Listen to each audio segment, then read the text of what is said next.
All right, let's do some two-digit multiplication. Give us a two-digit number. 32. And another two-digit number. 67. Take 32 times 67. You should get 2,144. How about another two-digit number? 77. And another two-digit number? 98.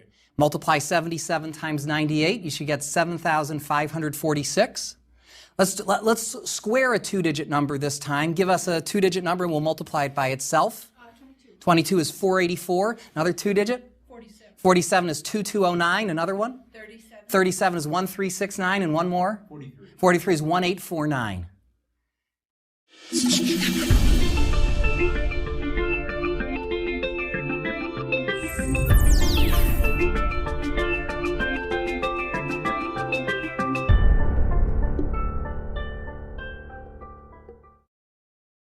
In our first lecture on multiplication, we learned how to mentally multiply any two- or three-digit number by a one-digit number, and we began the process of multiplying two-digit numbers together. But there is so much more to say about multiplication. In this lecture, we will extend these ideas to learn how to mentally multiply any two-digit numbers together. We'll do this using 5 different strategies: the addition method, the subtraction method, the factoring method, squaring, and the close together method. We learned the essential idea of the close together method in our last lecture, and squaring numbers is a nice special case of that. We encountered the addition, subtraction, and factoring methods when we did 2-by-1 and 3-by-1 multiplication. Now, if you've been practicing, then even though 2-by-2 multiplication is trickier, you should have no trouble mastering these techniques. Even if you haven't yet mastered 2-by-1 and 3-by-1 multiplication, attempting 2-by-2s, although it's trickier, I'd say, is still a worthwhile challenge. We'll begin with the addition method because it's the easiest to understand and it can be applied to any multiplication problem.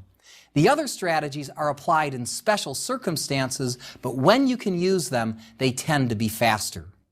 The addition method is best utilized when at least one of the numbers being multiplied ends in a small digit. With the addition method, you'll round that number down to the nearest easy number. Let's take the problem 41 times 17. Okay, so we'll treat 41 as 40 plus 1. And so to do that problem, we'll do 40 times 17 plus 1 times 17. Okay, now what's 4 times 17? That's 40 plus 28, 68. So 40 times 17 would be 680. Now, when I do a step like 4 times 17, I may only wait a beat before saying the answer, but you should feel free to pause me and work out the answer for yourself. Okay, so we know that 40 times 17 is 680, 1 times 17 is 17. Add those together from left to right, 680 plus 17 is 697. All right, try the next problem yourself. Let's do 62 times 85. Our strategy is to start by doing 60 times 85, and then we'll add 2 times 85. Now, 6 times 85 is 480 plus 30, 510. So 60 times 85 is 5,100. What do we add to that? 2 times 85, which is 170. 5,100 plus 170 is 5,270, and that's the answer. Now the next problem, 53 times 89, could be done by the addition method. Let's see how that's done. We start with 50 times 89. Let's see, 5 times 89 is 445, so 50 times 89 is 4,450. Next we add 3 times 89, which is 267. Now the hard part, 4,450 plus 267, adding the hundreds, that's 4,650 plus 67, that's 4,717. Okay, that was hard, but I think it's easier to do this problem by the subtraction method. Here's how we would do it using subtraction. Here we would treat 89 as 90 minus 1. So we'll do 53 times 90, and then we'll subtract 53 times 1. Now let's see, 9 times 53 is 450 plus 27, 477. So 90 times 53 is 4770.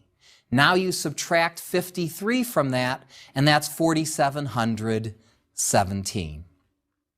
The subtraction method is especially handy when one of the numbers ends in a large digit, like 9, 8, or even 7.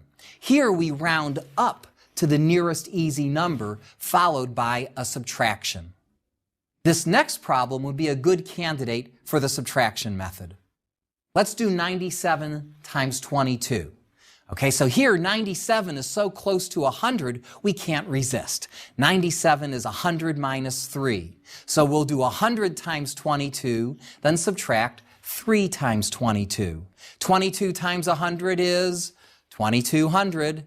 If we subtract 3 times 22, 66, what do we have? 2200 minus 66. It's going to be 2100 and the complement of 66, which is 34. 2134. Now, one way to check your answer is to do the problem in a different way. So, like 97 times 22, you could have done the addition method, right? You could do 20 times 97 and add 2 times 97.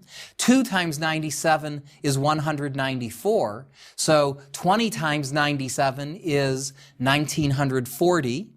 When I add 194 to that, let's see, 194, I'll add 194 by adding 200 and subtracting 6. 1940 plus 200 is 2140, and subtracting 6 is 2134, which was the answer we got before. But there's an easier way to check this problem.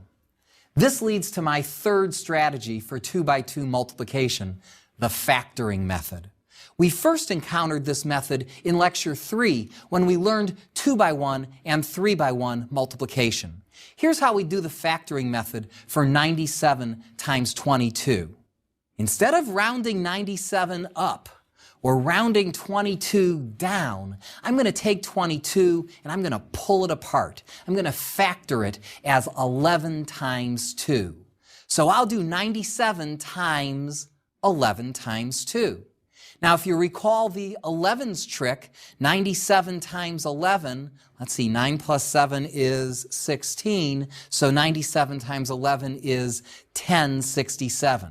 Now I'm going to take 1067 and multiply that by 2. 1067 times 2 is 2000 plus 67 times 2, 134. So we have 2134 again. Let's use the factoring method on another problem. Let's try 73 times 42. Notice that the number 42 can be factored. It's factored as 7 times 6. You might say that was rather fortuitous of 42. Anyway, this allows us to reduce our 2-by-2 problem, 73 times 42, into a 2-by-1 and a 3-by-1 problem. Here, 73 times 7 times 6, we have to do a 2-by-1 problem, 73 times 7, then multiply it by 6. I might even hold on to that 6 with my fingers. Now, 73 times 7 is 490 plus 21, 511. And when I take 511 times 6, we get, that's an easy 3-by-1, that's 3066. Now, the reason I like the factoring method is that it's easier on your memory, much easier than the addition or the subtraction method. Because once you compute a number like 511, you immediately put it to use. Like all you have to remember once you get that 511 is to multiply it by 6. Whereas if you use the addition method on that problem, like you would do 40 times 73 to get 2920 and 2 times 73 to get 146. After you computed the 2920, you have to put it aside and remember it. So by the time you've calculated 2 times 73 to get 146, it's possible that after you've gotten the 146 that you may have forgotten the 2920, or worse, it would have turned into another number. So by doing the factoring method, there's nothing to store. Because if you don't use it, you might lose it. So that's why I like the factoring method better. By the way, when doing the factoring method, you often have several choices for how to factor. For example, when we multiplied by 42, I multiplied by 7, then 6. But I could have instead multiplied by 6 followed by 7, and that would lead to a different calculating path. If I had done 73 times 6 times 7, that would have turned into 438 times 7, and that would have been a harder way of getting 3066. You may ask, if a number is factorable in more than one way, then what order should you multiply the factors? Okay, now, if you're really quick with your 2-by-1 multiplications, then I suggest looking at the problem both ways and then taking the easier path. I call this idea the math of least resistance.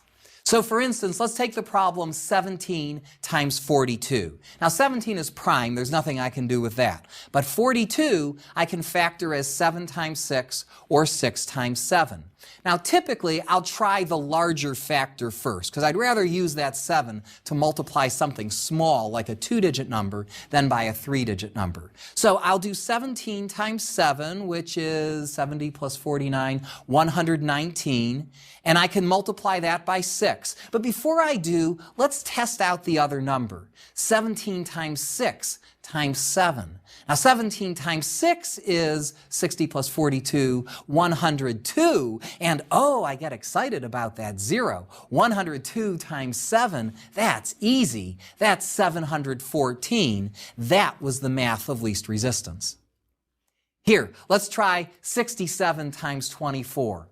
Now 24 is the answer to 4 single-digit multiplication problems. It's 8 times 3, it's 3 times 8, it's 6 times 4, and it's 4 times 6. You could also split it up into things like 6 times 2 times 2, but we don't have to go there, just using 2 one-digit numbers.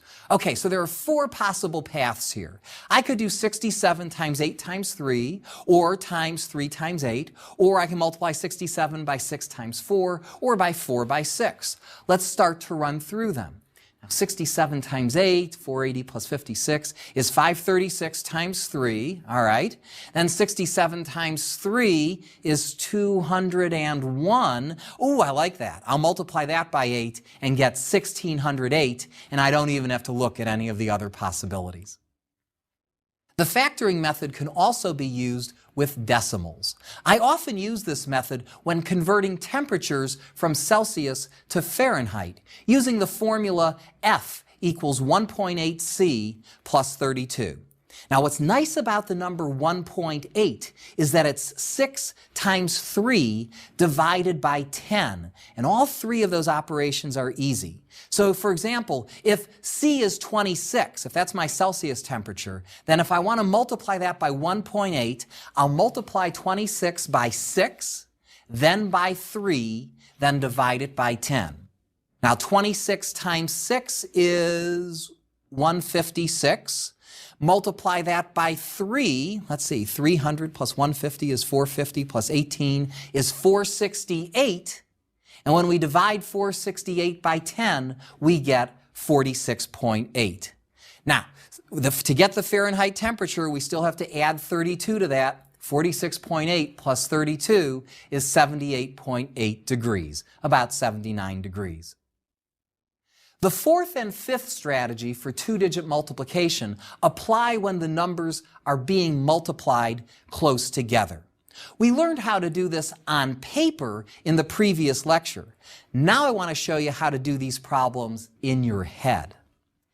So let's start with my favorite feat of mental math, squaring. Taking a number and multiplying it by itself. After all, two numbers can't get any closer than that.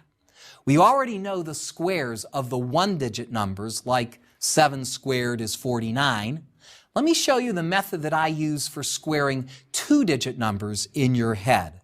With practice, you can do these problems faster than someone using a calculator. We'll start with the square of 13.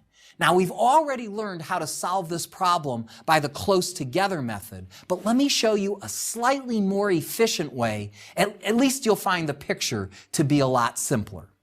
Okay, so to square the number 13, now 13 is not a bad number to multiply, but what number close to 13 is much easier? 10, right? So I go down 3 to 10. Now, whatever comes up must come down. If I go down 3 to 10, to keep it balanced, I have to go up 3 to 16. So the first part of my calculation is I do 10 times 16, which is, of course, 160. Next, all we have to do is add the square of the number we went up and down. We went up and down 3. 3 squared is 9, and that's your answer, 169. Here, let's do another problem. Let's square the number 19. This time, the nearest easy number would be 20. So we go up 1 to 20, and if I go up 1 to 20, I have to go down to what? 18, right. So the first part of my calculation is 20 times 18. That's just 2 times 18 with a friendly 0 attached. 2 times 18 is 36, so 20 times 18 is 360. Almost done. All we have to add to that is the square of 1, which is 1, so there's our answer, 361. All right, let's do another one. Let's try 48 squared. Okay, now this time the nearest easy number is 50, so we'll go up 2 to 50. We'll go down 2 to 46. Now we have to do 50 times 46. There are two ways you could do it. You could do 5 times 46 and attach a 0, right? 5 times 46 is 230. Attach the 0 is 2300. Or you could take advantage of 50. 50 is a special number, right? It's half of 100. So if I did 46 times 100, I'd get 4600.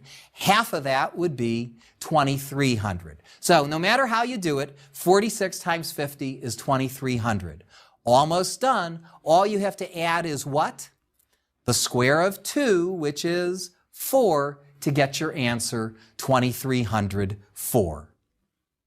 Now, numbers that end in 5 are especially easy, right? With a number like 65, you could go to either number, 60 or 70. You're going to get both numbers anyway. If you go down 5 to 60, you're forced to go up 5 to 70. 60 times 70 is 4,200. Add to that the square of 5, 25, to get 4,225. This was essentially the same shortcut that we learned in Lecture 1, right? What did we do in Lecture 1? We took the first digit, 6, multiplied it by the next higher digit, 7. 6 times 7 was 42, and then we attached 25. But what we were really doing was doing 4,200 plus 25. Okay, this problem's also easy. Anytime the numbers are near 100, that's especially nice, like 97 squared. We'll go up 3 to 100, down 3 to what? 94. 94 times 100 is 9,400. And what do we add to that? The square of 3, not the square of 7. Some people make that mistake. Don't do that. So you're squaring the distance. 3. 9,400 plus 3 squared, 9, is 9,409. So why does this method work? Here's the algebraic formula that explains the method. A squared equals A plus D times A minus D plus D squared. Here, a is the number that you're squaring, and d is the distance to the nearest easy number. Now, I don't actually think about this formula as I'm squaring, but it's nice to know that it always works. The formula works because when we multiply a plus d times a minus d, we get a squared minus d squared. That causes the d's to go away, and we're simply left with a squared. Finally, we come to our fifth mental multiplication strategy, the close together method, which we were introduced to last lecture, and I showed you the algebra behind it. In this lecture, we'll apply the close together method to more problems and offer shortcuts for doing these problems in your head. As its name suggests, we use this for multiplying numbers that are near each other. Let's start with the problem 26 times 23. Now, the first step is to find a nice, round, easy number that's close to both of our numbers. So for 26 and 23, the nearest easy number is 20. Okay. Next, we compare each number with our easy number and note how far apart they are. So 26 is how far away from 20? 6. 23 is how far away from 20? 3. Next, we're going to multiply 20 by the number 29. Now, where does 29 come from? I'll give you 5 different ways to find it. You can get 29 by taking 26 plus 3. This is what we did in the last lecture. Or you could do 23 plus 6. You'll always get the same thing. Or, check this out, if we add the numbers 26 and 23 together, the original numbers, we get 49. And 49 can be split apart into 20 plus 29. So the numbers that you multiply will always have the same sum as your original number. I sometimes call this the push together, pull apart method. I took 26 and 23, pushed them together to get 49, and then pulled them apart. And one of those parts was 20, so the other part was 29. Or we can picture it like we did with squaring. Okay, very similar picture. With 23 times 26, I brought 23 down 3 to 20, and now I have to take 26 and go up 3 to 29. All right, and then we'll do 20 times 29. I've shown you 4 of the methods for figuring out 29. Now I'll show you my way, the 5th way. Okay, this I think is the easiest in your head. To do 26 times 23, we're going to multiply 20 by something. What's that something going to be? Add the last 2 digits of the original problem. 6 plus 3 is 9, so I know I'm going to multiply by a number that ends in 9. And since we're looking at numbers close to 20, that next number is going to be 29. Okay, so no matter how you slice it, we have to do 29 times 20. Okay. But now you actually have to do 29 times 20. 29 times 2 is 40 plus 18, 58. So 29 times 20 is 580. Almost done. All you have to add is the product of the distances. 6 and 3 are the distances. They multiply to 18. Add those together from left to right. 580 plus 18 is 598, and that's the answer. All right, here's another example with less commentary. It'll go faster. Okay, 53 times 51. Now, you could do this by the addition method, but let's try the close together method instead. What's the nearest easy number? 50. What are we going to multiply 50 by? Well, by my way, 3 plus 1 is 4, so we do 50 times 54. 54 times 50 is what?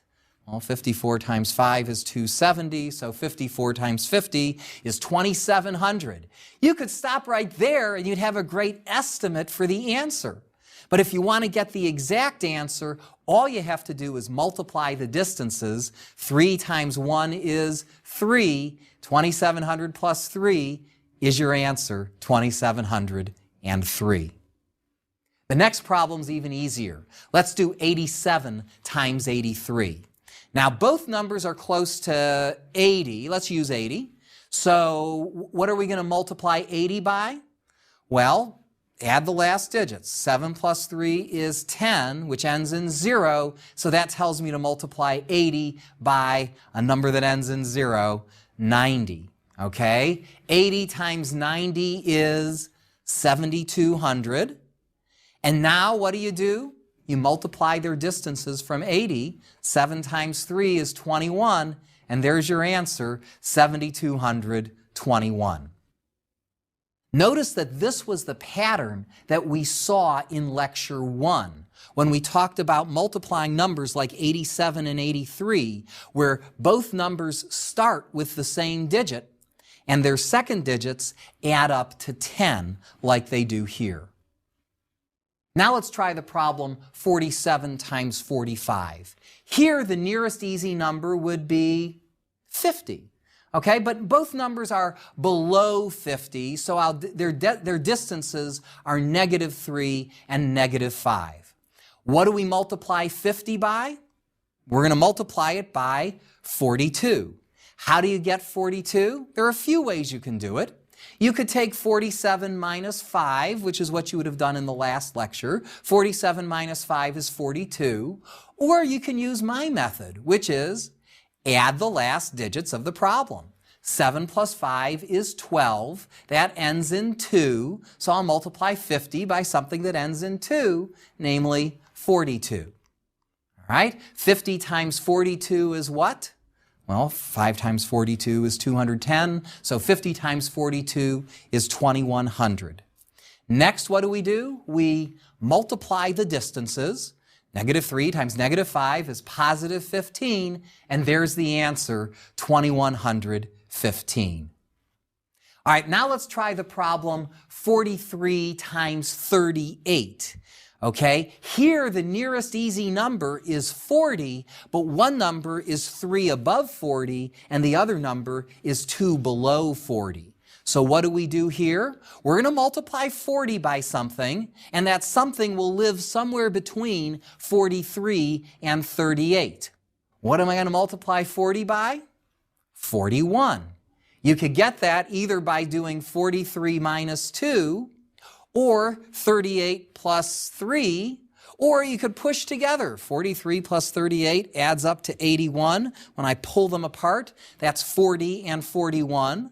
Or just use my method, sum the last digits. 3 plus 8 is 11, so the number in between has to end in 1, so it's the number 41. Okay, now let's do 40 times 41. Well, 4 times 41 is 164, so 40 times 41 is 1,640. Almost done. In fact, right now you've got a great estimate, but if you want to get the exact answer, all you have to add is 3 times -2, which means you're going to subtract 6. 1,640 minus 6 is 1,634. Naturally, you'll need to spend some time practicing these sorts of problems. But once you get the hang of it, you'll be able to do these problems so fast that you'll look for opportunities to use the method. For example, if you had a problem like 17 times 76, you could make those numbers close together by doubling the first number and cutting the second number in half.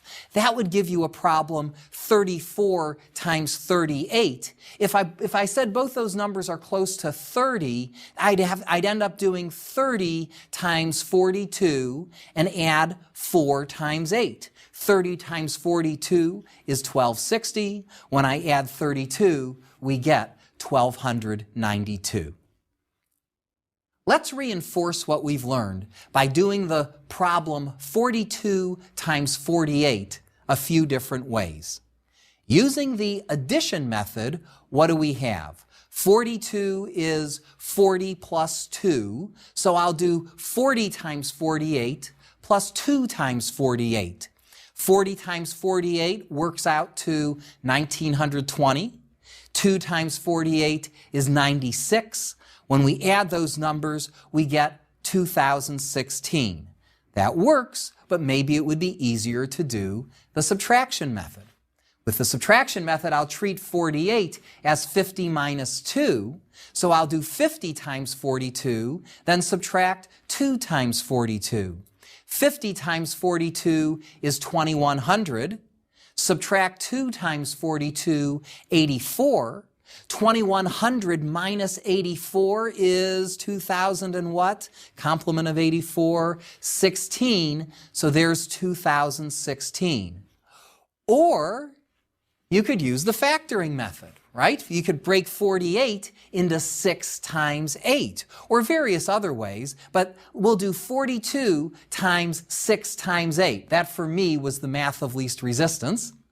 42 times 6 is 240 plus 12, 252, and I immediately take that 252, multiply it by 8. And 8 times 250, that's a number I know, that's 2,000. 8 times 250 is 2,000. Add to that 8 times 2, 16, to get 2016.